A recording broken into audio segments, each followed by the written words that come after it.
इसके माता पिता क्या सिखलाए। शिक्षक बोलता है स्वामी जी को, ए बच्चे सीधे बैठो, इधर मुख करके बैठो। तो स्वामी जी बोल पड़ते हैं। 2-3 बार सुनने के बाद स्वामी जी बोलते हैं कि आप मुझे शिक्षा नहीं दे सकते, मैं संपूर्ण विश्व को पढ़ाने आया हूँ। 5 वर्ष का योगी बोलता है, ये भारत का योग है।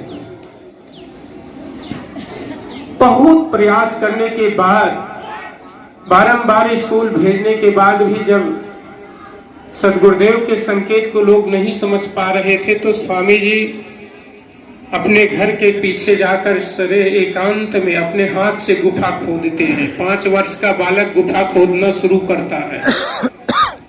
एक गुफा खोद करके सदगुरुदेव उसमें बैठ जाते हैं। 5 वर्ष का बालक गुफा में बैठ जाता है खोद करके। गांव के लोग भी सहयोग करते हैं। तो उसी गुफा के अंदर स्वामी जी ने 17 वर्षों की घनघोर साधना किया।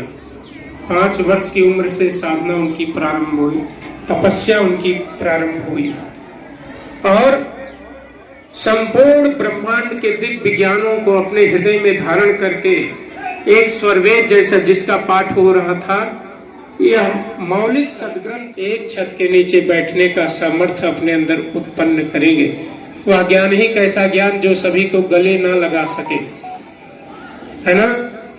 वह कैसा ज्ञान जो हृदय के भावों को समझ ना सके, सच्चे प्रेम को उत्पन्न ना कर सके। ये तो ध्यान से ही संभव हो पाएगा, नहीं तो हिंदू हिंदू आपस में सब लड़ते रहेंगे। संपूर्ण मानव जाति इसके प्रेम धारा जिन बहा। सदगुरुदेव कहते हैं, संपूर्ण मानवता के कल्याण के लिए मैंने विहंगम योग की साधना को दिया है। आप जानते हैं, यहाँ पर बहुत सारे ऐसे बच्चे होंगे जो 5 साल के हैं। कितने बच्चे 5 साल के हैं? हाथ उठाएं जिनकी उम्र 5 वर्ष की है। 5 वर्ष वाले हाथ उठाएं बच्चे। देखिए, कभी स्वामी जी जिनका फोटो लगा है दाहिने तरफ, 5 साल के जब स्वामी जी थे, हाथ नीचे कर लो। बच्चों के लिए एक बार तालियां बजाइए। स्वामी जी जब 5 साल के थे तो महर्षि सदाफलदेव जी महाराज, उनको स्कूल भेजा गया पढ़ने के लिए। एक दिव्य आत्मा के रूप में स्वामी जी का अवतरण हुआ था। 5 वर्ष की आयु में उनको स्कूल भेजा गया तो शिक्षक के सामने, धन्य है व्यवस्थापक साहब, धन्य है प्रधानाचार्य जी, जिन्होंने यह जगह दिया और जिन्होंने सहयोग दिया इस कार्यक्रम को होने के लिए। वास्तव में ये धरती तो पवित्र हो गई। आज तो यहाँ पर सैकड़ों संतों की चरण रज पड़ गए। धन्य है आप, जो आपने ऐसे महान कार्यक्रम का आयोजन सहर्ष स्वीकार किया। मेरे साथियों,